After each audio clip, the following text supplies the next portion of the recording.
and welcome to Dive Into Reiki. Today I have a very special guest, Paul Mitchell. I met Paul when we actually were both on a panel from Reiki Home, and I was really impressed by the depth of his practice and also his kindness. And obviously, he also practices Aikido martial arts, so we connected, and he kindly agreed to come today to talk about his practice. So, Paul's original education was in philosophy and theology, and his early work was in religious education. While teaching at Riordan High School in San Francisco, he met Mrs. Takata and became his student in 1978.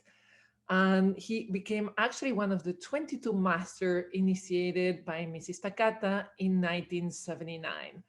In 1992, he was recognized as the head of discipline of Usui, Shiki, Ryoho, and together with the bearer of the lineage, Phyllis Furumoto, they really promoted and defined the system, and they've been carrying her teachings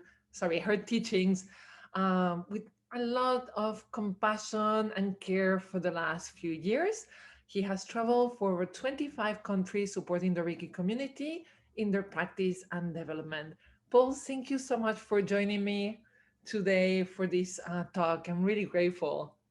Oh, you're very welcome. I'm happy to be with you. Perfect. So I wanted to start a little bit with your origin story, like about the first time, and I like to start that with every guest, the first time you came into contact with Reiki or Reiki practice. Yes. Okay, so as you mentioned, I was teaching in a Catholic boys' school, teaching religion, and one of my co-teachers came and introduced.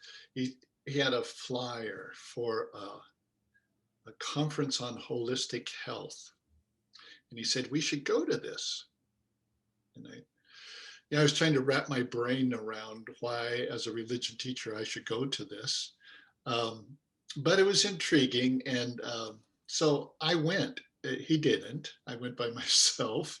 And, uh, and it was the beginning in the early 70s of the holistic health movement.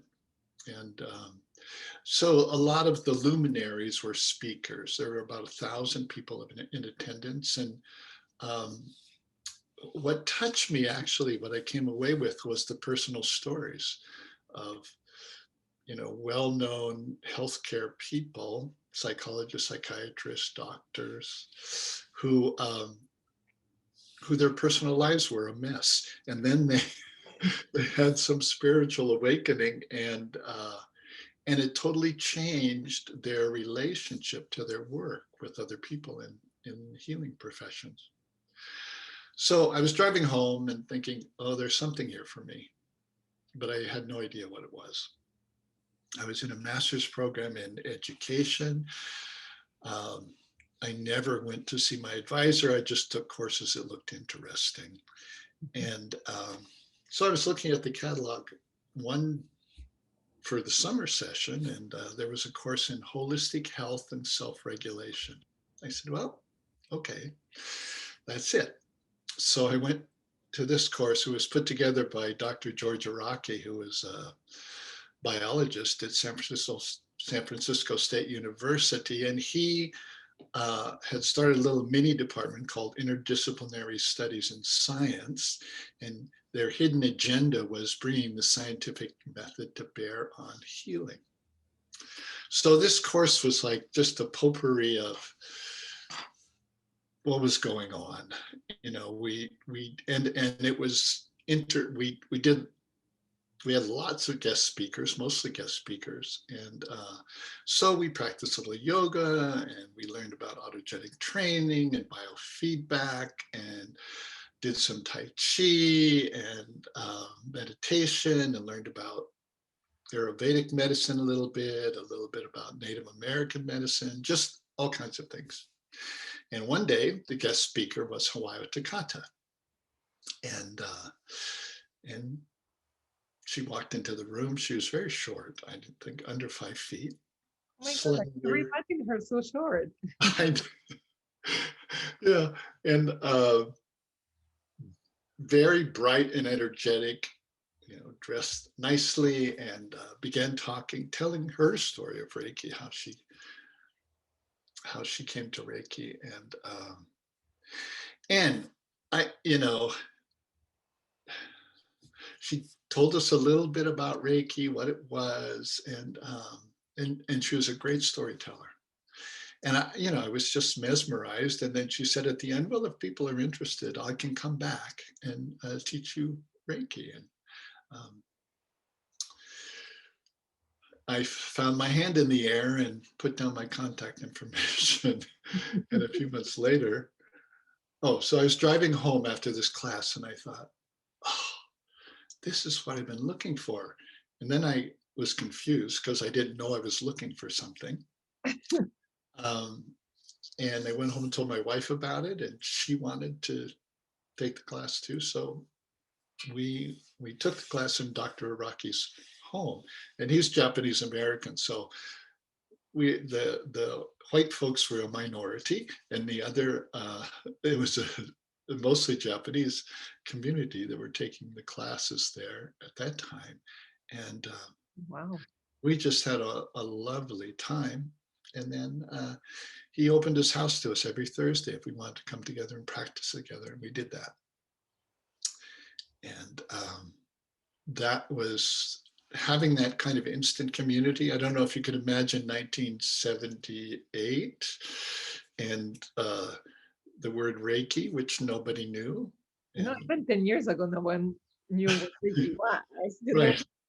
So that little community really held me because, I mean, it was just strange, right? In some ways for me, but I had such absolute trust in my teacher, and looking back, I would say, well, she was really the first master that I ever met, and so I just put myself in her hands and trusted her teaching and trusted her faith in me.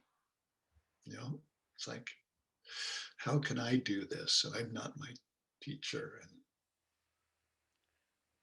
she communicated to me that I could and I should. So I did. I love that. I love because that I think that doubt that you had is a doubt that is common to most people who start training Reiki. And when we were discussing about Mrs. Takata, you told me something beautiful. She gave you everything you needed to practice without fear. And Yeah. I was wondering if you can elaborate a little about that, both as a student and as a teacher, right? You've been teaching for 40 years or more. So it's just such a beautiful statement. And I think one that is taken very light, like it's not common in the Reiki community lately. Uh-huh. Yeah. I'll have to tell you, when I was driving to the class, what was going through my mind was, I'm sure everybody in the class will be able to do this, but not me. And if there's some special experience to be had, everybody else will have it, but not me. So that was my mental attitude going into the class, which said a lot about me as a person at that time. Um, but and I didn't have any special experience in the class other than being in her presence. Wow. Um, and with that, um, I I went home just wanting to put my hands on anybody who would allow me. And it didn't matter what the situation was. I felt totally free to do that. And then that's what I realized. She gave me everything I needed to not be afraid. And it's like, so when I talk about this with my students, it's like, okay, she gave me the confidence that I had this connection with Reiki, that it would come through my hands. So I I had that as a basis. Secondly, that I could do no harm with Reiki. Um, that I didn't have to know anything other than a relatively simple set of hand positions, and that and sometimes that there could be what we call unpleasant reactions to treatment. And that was okay. I connected it with, what I heard as a child growing up. Sometimes things have to get worse before they get better. And somehow, I don't know if she said those words, but it was that connection and with my experience. So, sometimes, I mean, I love it when I give a treatment and the person just blisses out and, becomes totally relaxed. And I love that. And at the same time, I've treated people who got very uh, emotional, wept, got afraid, had experiences or of greater pain, actually physical pain, greater pain, and I was able to hold that, so hold the space for the person and say, well, let's just take pain as an example. You know, treating a shoulder because the person has a chronic shoulder problem, and when I treat it, it hurts more. So, I see that that's happening. Their eyes are getting a little big or something, and say, well, how does that feel? Well, I'm feeling more pain. He says, okay, so that's good because your body is really taking in the Reiki, and it's okay if it's too intense for you and you want me to stop. I'll move my hands from this position and kind of work around it. But if you can be with it, it's going to be good. And then, so often at the end of that, treating that position, when I take my hands away, it feels better than it ever has for a long time. So, those experiences that she gave me a way to hold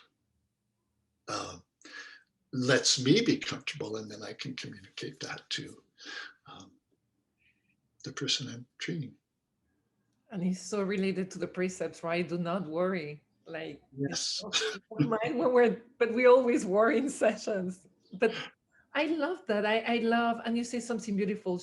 Her presence, right, as a teacher already gave you and everything. That is such a beautiful statement. I have a thing though, because she gave you everything with the present, but she also made you practice a lot, right? So I think also because you were saying she's a little bit of a drill sergeant, and I think beyond Mrs. Takata, no, the importance of practicing over and over, either hands-on healing or Reiki meditations. If you can talk a little bit about that. Yeah. It's like um,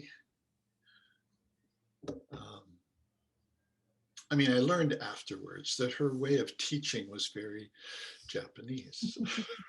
So it's like you go to the master, you just pay attention. So for example, she gave no written material.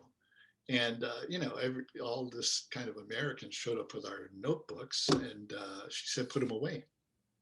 No notes. Watch my hands.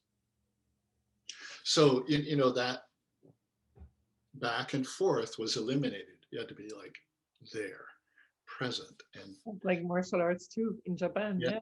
yeah. And so what she communicated, mostly energetically, um, it just went in. And, she was open to questions, but she taught this beginning class this sense of what does the beginning student need to know. So if somebody came up with some experience was maybe out there kind of, she'd just say, well, fantasy and practice, practice, practice. She said that all the time, 3 times: practice, practice, practice. And the first evening, she taught us how to treat ourselves.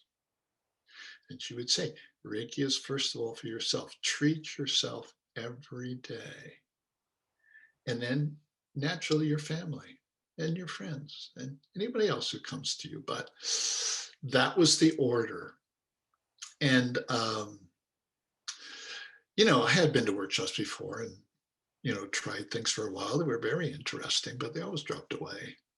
But after my first year of having first degree, I looked back and realized I have treated myself every single day. Yeah. And that, one of her teachings was Reiki will teach you.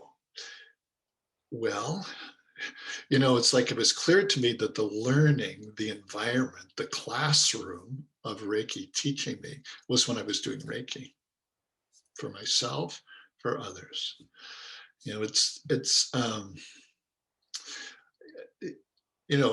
She defined Reiki as universal life energy or God power. And universal life energy was just a concept for me. God power I kind of got because I had a lot of religious upbringing, right?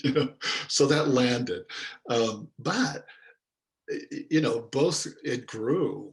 This is the energy of life, and it's not like I didn't have it. I wouldn't have anything alive. Everything is filled with life energy. It's not like Reiki is a new thing. It's just our awareness of it. It's like that was part of the new thing of learning Reiki, is that, oh, I have a conscious relationship with the energy of life. And I put my hands on myself and another. And that's, it was in those relationships with self, with other, receiving treatment from others, that that friendship or the intimacy or uh, um, the connection with what Reiki was offering me grew and grew and grew and grew. That is amazing. But Did I answer your question? you answer it beautifully. Okay, good. I honestly, you always speak beautifully. That also is something that hit me when we were at the panel. I speak like Sofia Vergara on steroids, fun, but you just speak succinctly and beautifully. So it's perfectly clear. One thing that you said right now that I love is that is our conscious connection with universal energy. And the Reiki is a system to grow that awareness, right? I Yes. think a lot of people see Reiki as a type of energy, and there is a lot of discussions like Reiki is not so powerful. There is Tumbo Tumbo energy that is more powerful. So, what will you say to people who have this conception that Reiki is just like almost a vibration of energy versus everything is connected through the vital force of Reiki? Well, Sorry, that was a little bit well, conceptual as a you question. know, it's a complicated question for me because you know it's like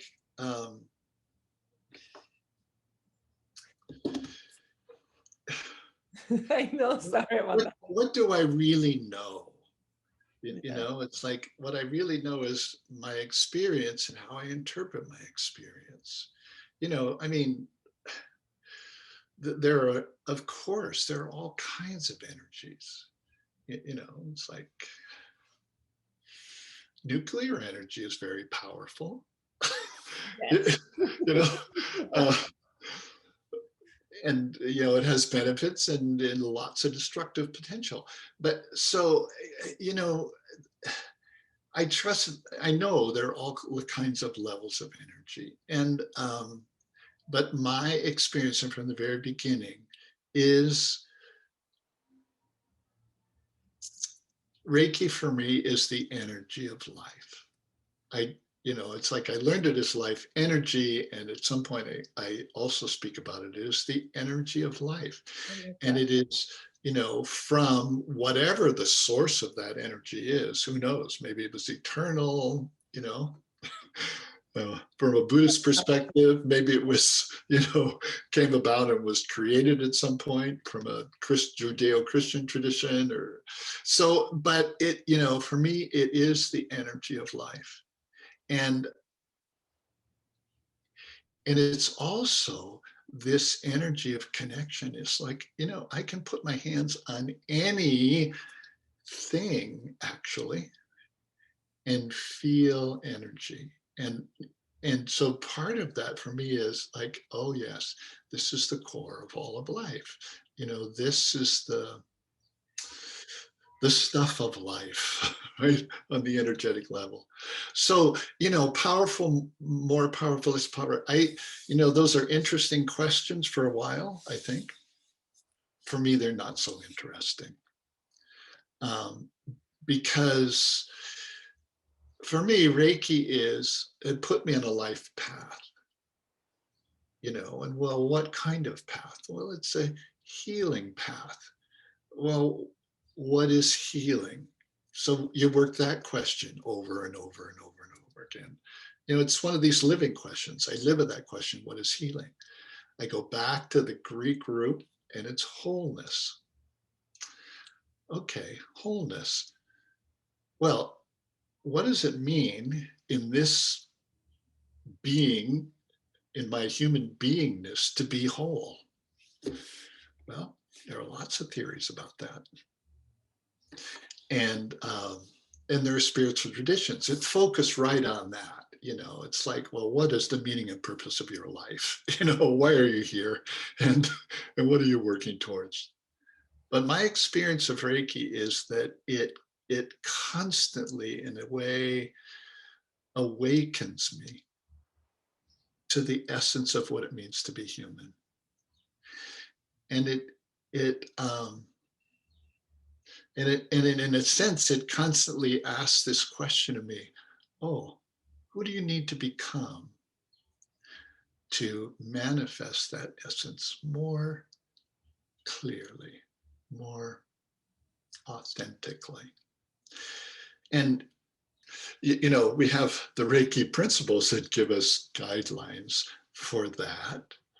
And it's like the principles have nothing to do with anybody else. They have nothing to To do be honest, other than neither. Yeah. me, right? They're all about, how do I live in my body? How do I live in my mind? How do I live in my spirit? How do I live in relationship? Reiki is all about relationship for me. And why am I so happy that my teacher said, first of all, Reiki's for you. Treat yourself. Because it brought me to and continues to a much more intimate understanding of myself.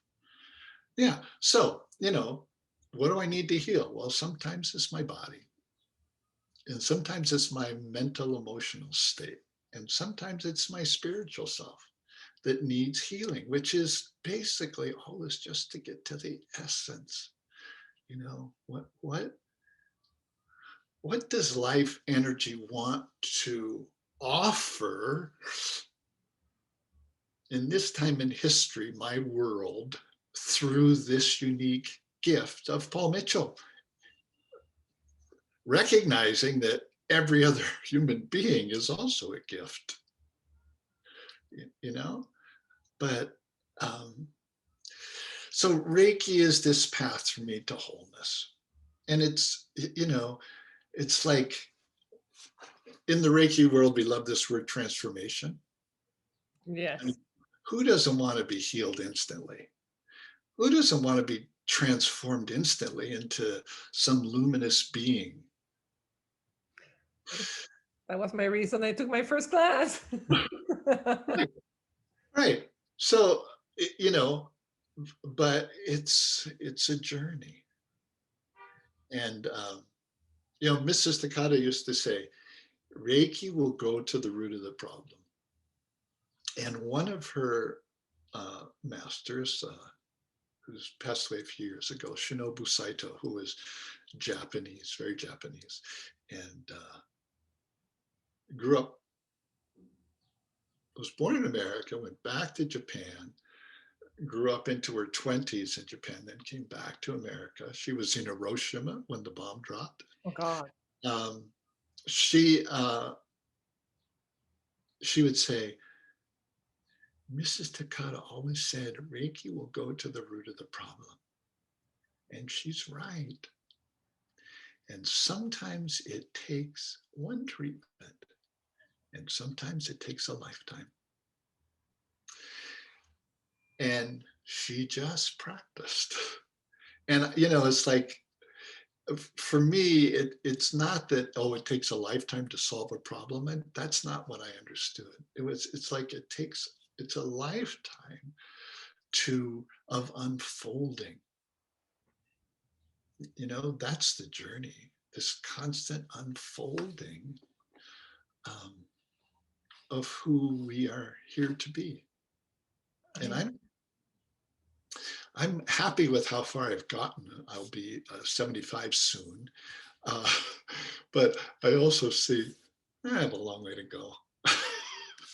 I love that you keep a Hey, business mind. I love it because I think, again, when I talk to people who practice deeply for years, there is a joy and actually excitement. Like we can always go deeper, right? Like this is just a journey. And I think and I was the one when I started, and a lot of my students, we're also so obsessed with shadow work, we call it now, and trying to understand what we do wrong and bad. And today, because I've been dealing with myself and like a lot of people this week, and when you say trust Reiki to go to the root of it, I feel like sometimes we need to let go of what the problem is and just practice and trust. And I think that is something that we are losing a lot in the Reiki community. And so I love that you say it goes to the root. You don't need to analyze so much, right? yeah. And at the same time, it's like, yeah, I'm really good at analysis and I'm learning to. I still haven't done 20 years. Not, not so much. But it's like, Reiki will teach you. Yes. And, I don't know if I heard her say this, but it became clear for me. It's like, let Reiki teach you. So, part of the process is I pay attention. What am I learning? Okay, learning isn't enough. I've got to practice what I've learned. It's like, so, I find myself, one of the things I discovered in my early days of Reiki was, I was a good person. I was a nice person. Well, one of the things Reiki taught me was I was also a very angry person, but I had that so well hidden that it only came out in my humor, which was mostly sarcastic. So, it's like, Resonates with me big time. I'm like, yeah. so, it's like okay, just for today, do not anger. Uh-oh. So I just learned I'm an angry person. Well, it's like I can't deny that. It's like I have to take the journey through understanding myself. But it's like I have to first of all be able to like know that I'm angry, know how to respond to anger, know the tricky ways I can be to express anger. I can be passive aggressive really beautifully, and you know that's getting better also. But Sorry. but but it took me years to understand what the aggressive part was. It's like I was really good at disappearing. You hurt me, okay, bye bye, not available. So it's like in a sense I had to own that part of myself. I had to embrace that part of myself to be able to choose to be different step by step, not be reactive, not be knee jerk, but actually to find that space where I can choose to say, oh, what's underneath my anger? Oh, I'm scared. Oh, I'm hurt. Oh, what's underneath that? So that I can actually become um, the way I would really like to be. But it's the P word, practice. I know. It gives you the gift of acceptance. I was talking to my student, and one day I was meditating and I realized I'm not a good person. But it wasn't like, oh, it was actually a relief, like, oh, I'm not a good person and it's okay, right? Some days I'm angry, some days I worry, and some days I'm a little bit, not the nicest person I can like, and I'm a lot better than I used to be. But it was also, but there was no drama in it. It was like I was holding the space, I was practicing. It's like, oh, I better work on myself a lot more, right? It was just so loving a realization, Yeah, it's yeah. I, And it's something that I experience and that I say sometimes or share sometimes is that, you know, I, when I first started doing Reiki, I mean, I I saw myself as a wounded person. In fact, I saw myself as tragically flawed. I'm wounded and there's no hope, right? you know, like, so it, I'm glad you yeah, found Reiki. well, it's like, and I was fine, on the other hand, but it's like in the heart of hearts, this needing to be good and to do what you want so that I would receive your love because there was this empty place in me. Um, and and in Reiki, I experience those moments of just being whole.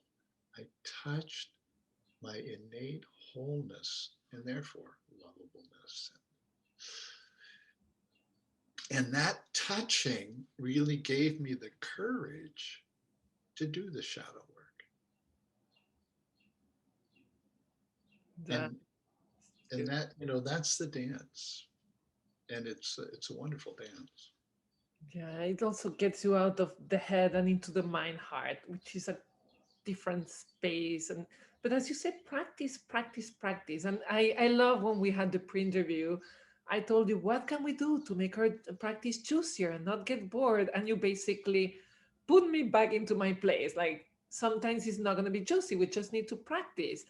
And you said something beautiful that if you don't stick to your practice when nothing happens, like then in a way, because we're talking about teacher, like then maybe you shouldn't be teaching. Can you elaborate a little bit about those moments when practice feels a little plateau and why do we stick to practice?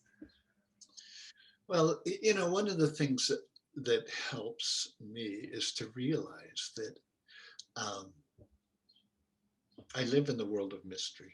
There are so many things I don't understand, and mostly because they're kind of beyond my capacity to understand at any given moment. But it's like, my wife and I have been together for, I don't know, almost 50 years now, and it's like I can still discover new things about her. It's like, and some time ago, she expressed an interest in something. She said, I've been interested in this in 20 years. I was like, I never knew that. you know so it's also true of myself. It's like, you know um, we are a, an amazing creation, and and we're part of our being is unknown potential. So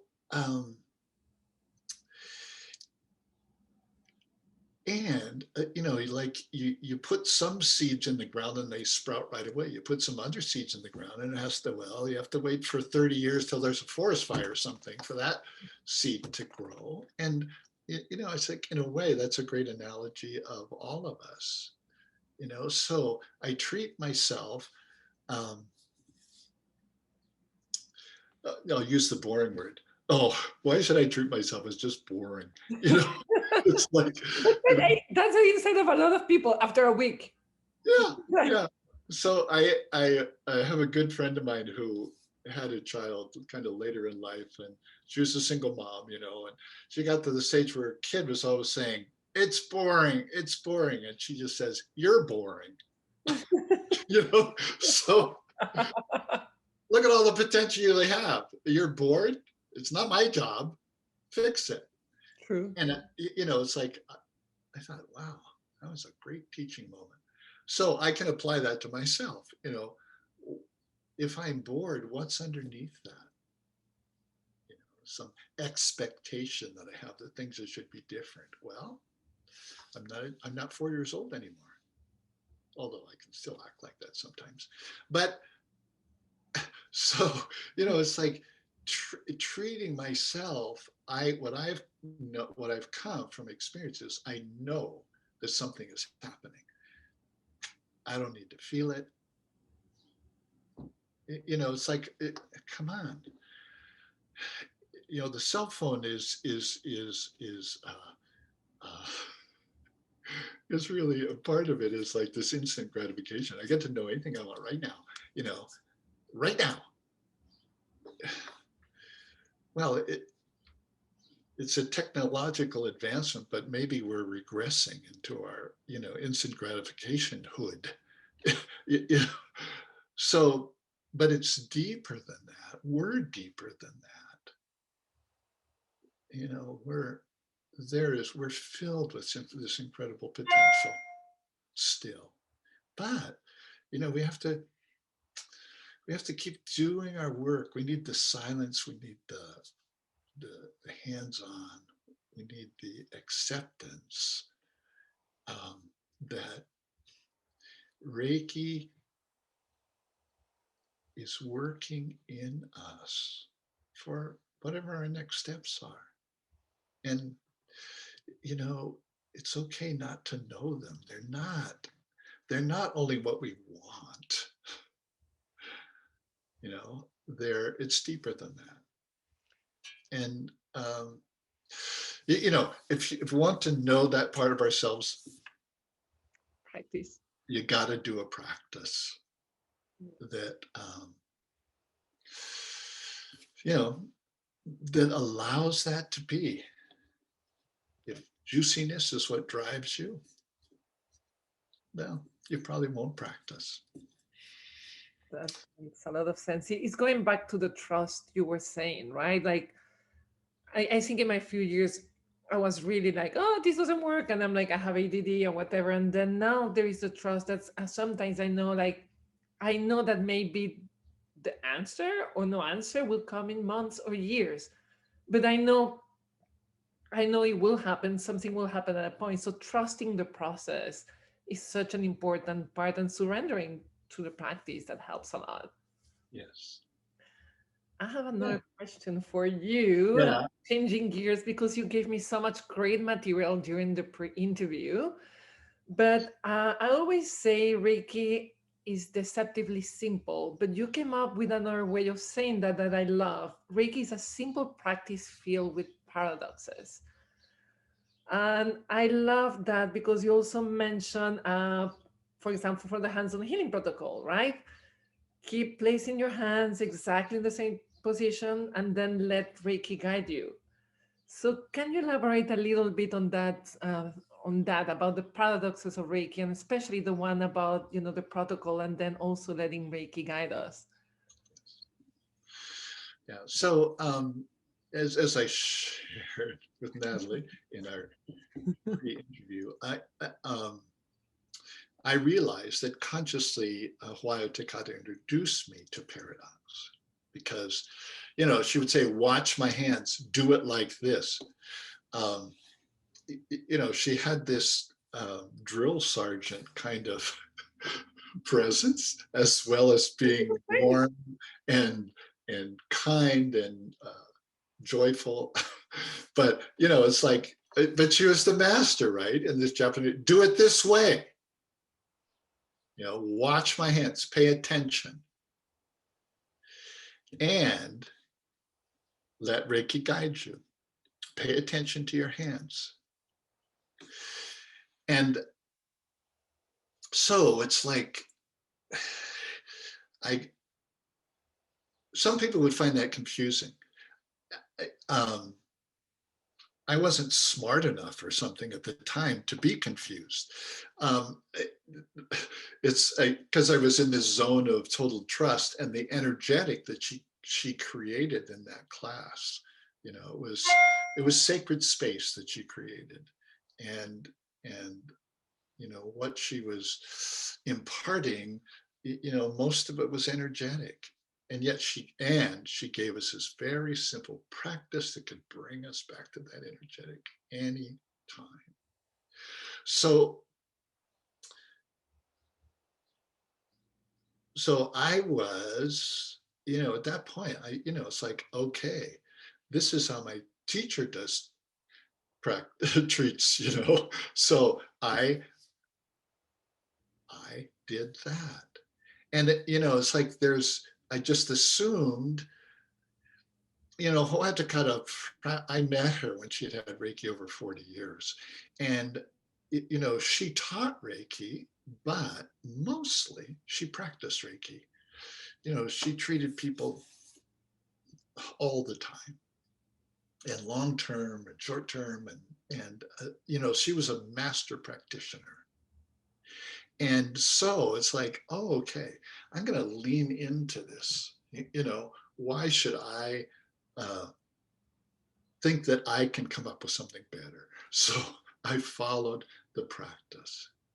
And in that process of sinking into the discipline and being held by the discipline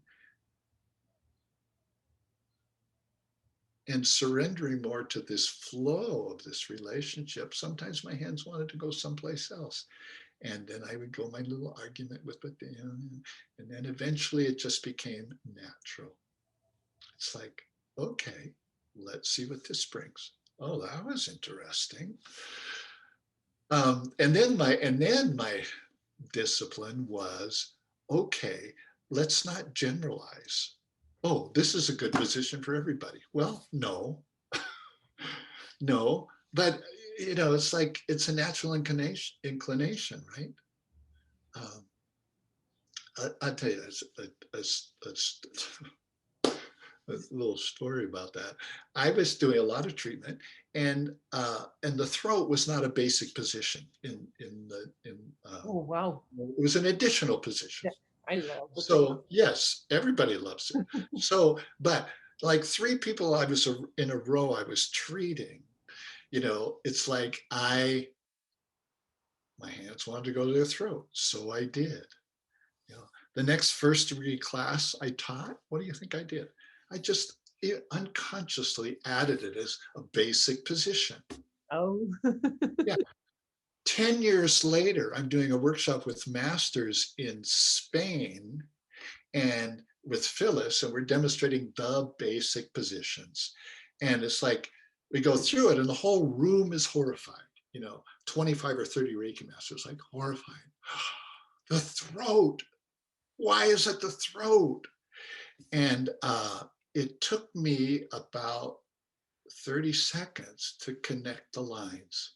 Oh, one of my students who took first degree from me, who became a Reiki master with Phyllis, went to Spain and taught for years in Spain and passed on what I taught them in first degree. So I got to have a great lesson in humility and say, I know the problem is it was me. So it was a great lesson. But, it's like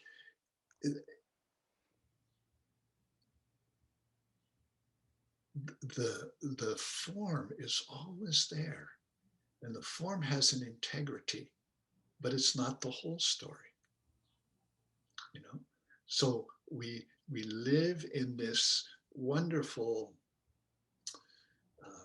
creative tension. It's like, for me, that's the essence of paradox. It's like, the opposite of a ordinary fact, the opposite is a lie. But in the opposite of a profound truth is often another profound truth. It's like, so here's the practice, here's the form, do it. And we're not limited to that. It's bigger than that. It's bigger than us. Follow your hands. Let Reiki guide you. and pay attention. Be in the moment. Pay attention. Does that help? That answer the question? It helps tremendously. And also, now you illuminate me because I had the idea the throat was part of the original positions. But what I love is paying attention and being aware and present. Like a lot of times, like a lot of people, we teach them how to place the hands, but not the state of mind to call it in some other way. And I love that you repeat, pay attention, be present, because at the end is also what the precepts or the principle is telling us, right? Just for today, be present, don't be angry, don't be worried in the future, be here. Yes. And yes, we need to do those hands position not just with the hands but with our whole being. So yeah, it was very useful. I can So how many hands position? Now you made me very curious. Were the original, like there was no throat? No, not as a basic position, but to cut a ton this way, they were 1, 2, 3, 4. No, yeah, 1, 2, 3. 3 in the air of the head, 4 basic abdomen, 5 on the back. So Wow. what's that up to? 13 or something like that? Yeah. No, it doesn't. It adds up to 12. But here's an interesting phenomenon. The group of her masters, uh, many of us came together and built relationship after her death. Phyllis brought us together, and at some point we recognized that all of us had been drawn to treating the heart area, the upper chest area here, and as masters in their practice, and some were leaning that into their teaching. And Phyllis recognized that and acknowledged it as this is what Reiki is asking us to do. So we added this position formally.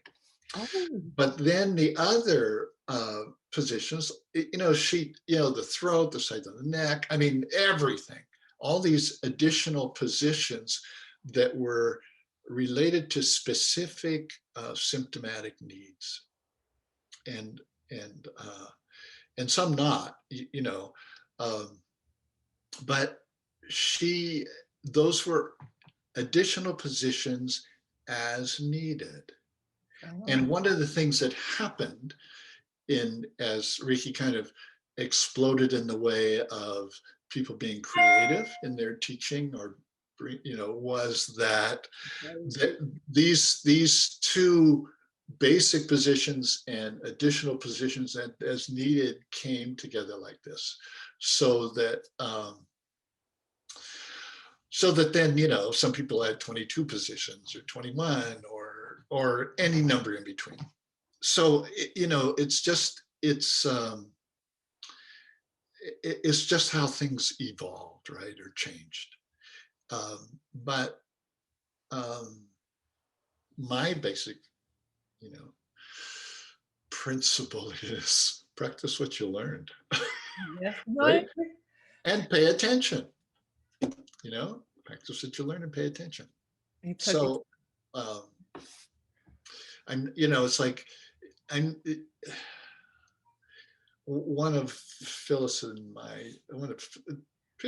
teaching, really, that I concurred with is we can't do Reiki wrong.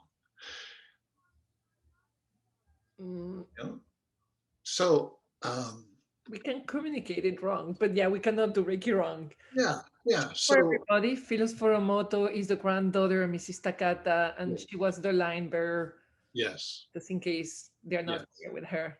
yes. Thank you. Sorry for the interruption. No, no, no, no. Perfect. Um, so well, anyway, I think I answered your question. Yes.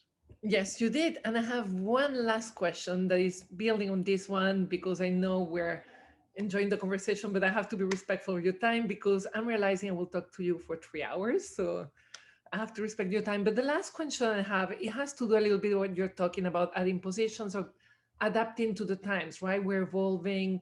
Reiki practice also is multiplying. We have like hundreds of thousands of practitioners.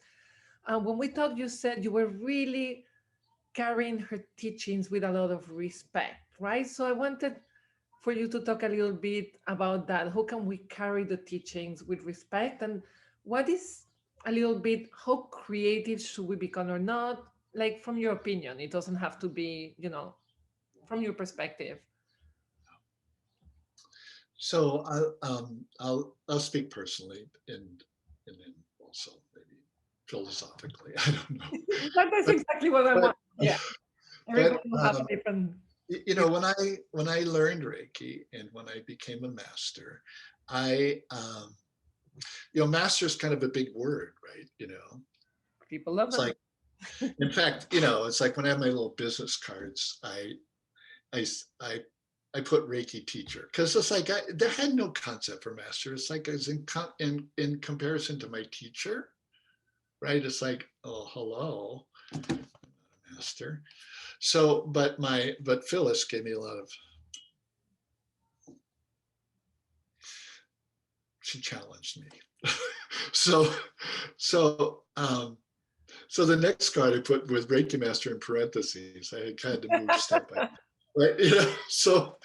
But what I realized is, well, it's like my experience was, so I'm not a master in anything, but when I step into a class, I have been given what I need to pass on this art. And in that class, I am a master.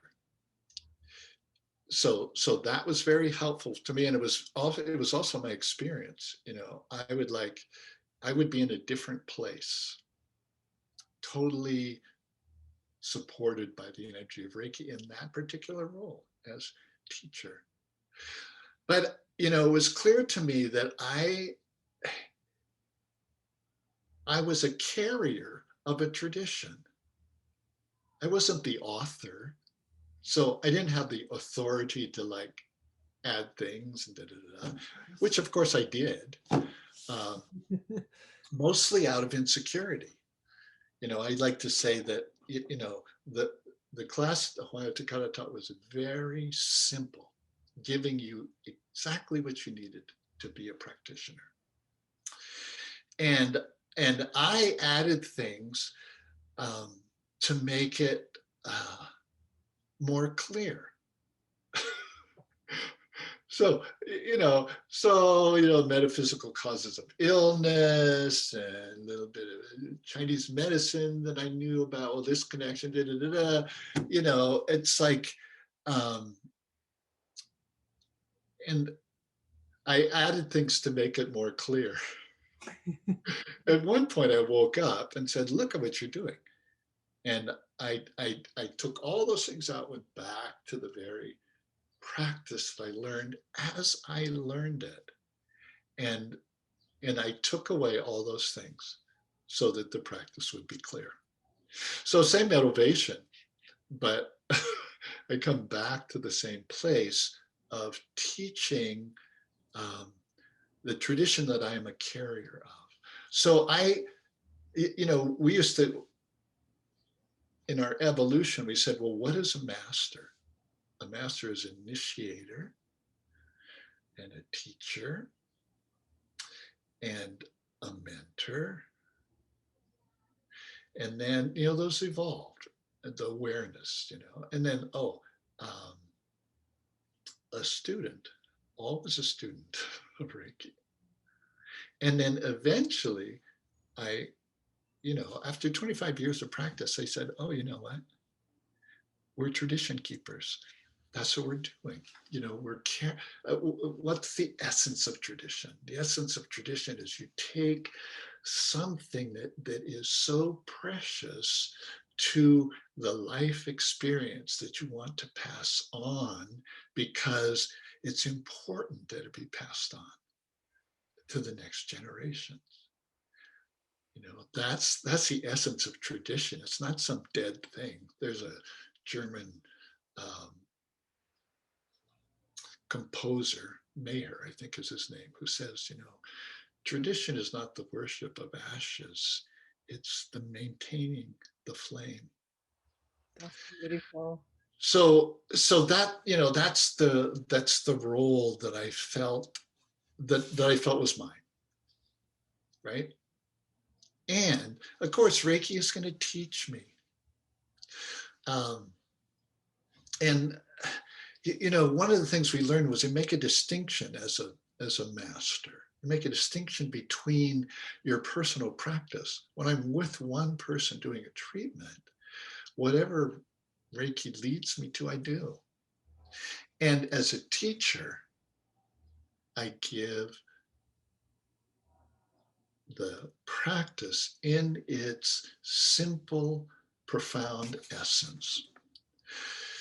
A colleague of mine said, she heard from a shaman and said, in this whatever shamanic tradition she was speaking to, he says, as a shaman working with a person, I am free to follow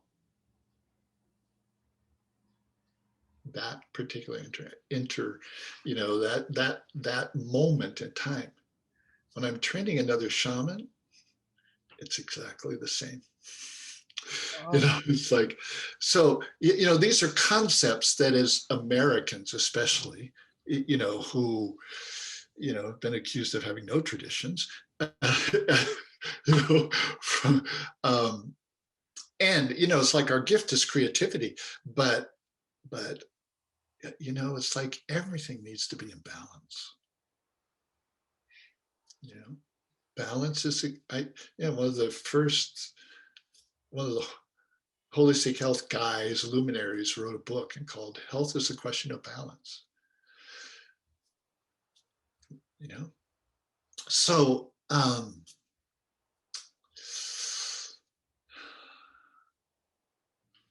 and life changes, life changes. So how does our practice evolve in relationship to meeting, life as it changes? Evolution is different from change. We change. It's evolution is what lasts. It's like what really still contains the essence keeps living, right? But our perspective is too short, right? So we have to be. I want to be mindful. So we make difficult choices. Um, so COVID and how do I treat people? Well, I can treat people distantly. Are there situations where I can put my hands on someone? Well, maybe, but what care do I need to take? Um, Teaching, people do online teaching. I don't. I wouldn't. Um, and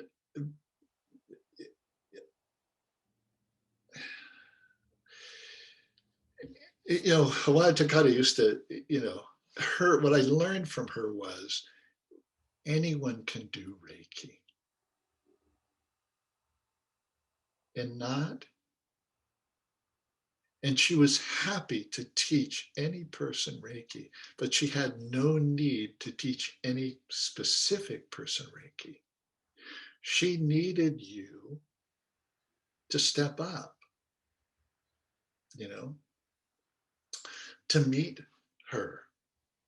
So, there was a fee for first degree. She taught it over 4 consecutive days. So you had to commit that time, you had to commit that money. And, people would say, I really want to do this, but I don't have the money. She says, so, do you smoke? Do you go out to dinner? Yeah. Well, don't. Save that money, and the next time I come, you'll have the money to take Reiki. It's like there was this, she had it kind of innate sense of what studentship meant.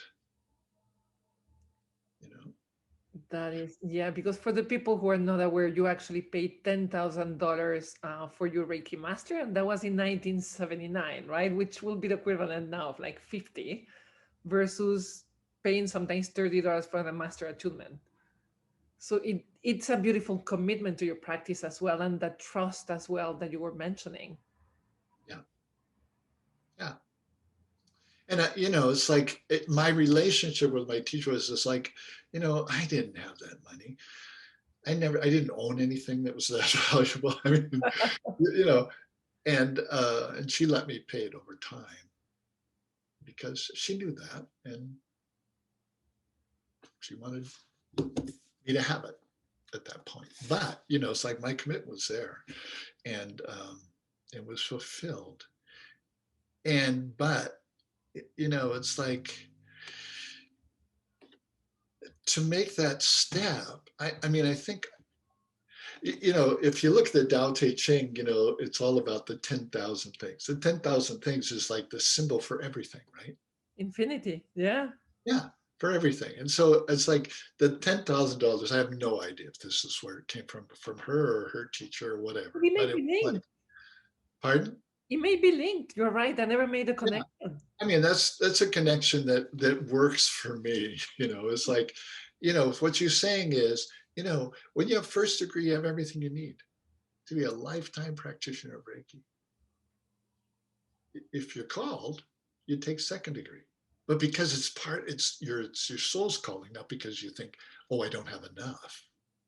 No, that's not the motivation. It's like, I know this is part of my path. You want to be a Reiki master? Okay. What does a Reiki master do? Basically commits his life to the practice and teaches. And symbolically, the $10,000 is out. Well, I'll give everything. It's like, this is my path. And um, it's different in the world today in terms of the world of Reiki, and that's okay. It's okay. Yeah. Um, and I wouldn't take away from my students that level of stepping forward. I wouldn't. And I'm not critical of others who have a different experience. It's, you know, human beings change things. That's what we do, and especially in this country, because because that's who we are. No, and I love that. And I gonna close that interview. I think like you said something beautiful. We move levels because we're called to, not because we feel we don't have enough. And I think that takes even the price difference. It's just again the state of mind where we do our training. And I love that. And I love the whole interview. I do have a surprise for you. I remember I told you we'll make a drawing. Yes. And you spoke, and I got like nourishment, cycle, a few words here and there. So I created this drawing, and I hope you can see it well. And Oh, it's beautiful. so it's for you. It's basically a little bit inspired by Canon, but also hands-on healing. So compassion and hands-on healing. And so hopefully I'll be sending it to you as well, Thank you very obviously. much. And promise me that if it gets a little damage in the mail right now, no drawing has got damage, but let me know and I'll do another one. I have a scan so I can repeat it. And it's just a little token of my thanks for sharing all your wisdom, but also for being so human and vulnerable. And just, I really appreciate your openness. And for the people who want to reach you, which will be the best? I will be posting your link on your website. Is there any way you prefer to be reached? Oh, good question. Oh, I was supposed to have this together, wasn't I? Don't worry, I'll place all the links on the notes for the podcast and your website because people are not going to remember the address anyway. So probably Okay. your website is the easiest way to reach you, right? And social media. I don't do social media. That is exactly what we needed. No social media. But I want to say to you then that actually when I posted the day for your interview, I got so much love for the upcoming interview since you're not on social media. Oh, But I got a lot of likes and hearts, and they can't wait to see you. This is going today live for the Patreon, but it will be live for everybody on Thursday, and I'll be sharing the link with you today. And again, thank you so much for your time and for connecting. Please stay in touch. I will. And you too, Thank please. you. And also, your wife, Susan Mitchell, has been doing a lot to help with the legislation. So Yeah, please give her a big thank you from all of our community, and you know, just I big heartfelt thank you. I will. Perfect. Anything that I didn't ask and I missed that you want to add? Well, we could talk for hours, but I think this is good. Perfect. Thank you so much, Paul. Have Sure. a great day. Bye. Yes, you too, and I'll email you the website links. Yeah, and the address as well. So I'm sure to send the drawing where it should be. Yeah. Yes. Okay. Thank you so much. Besos. Bye. Bye bye.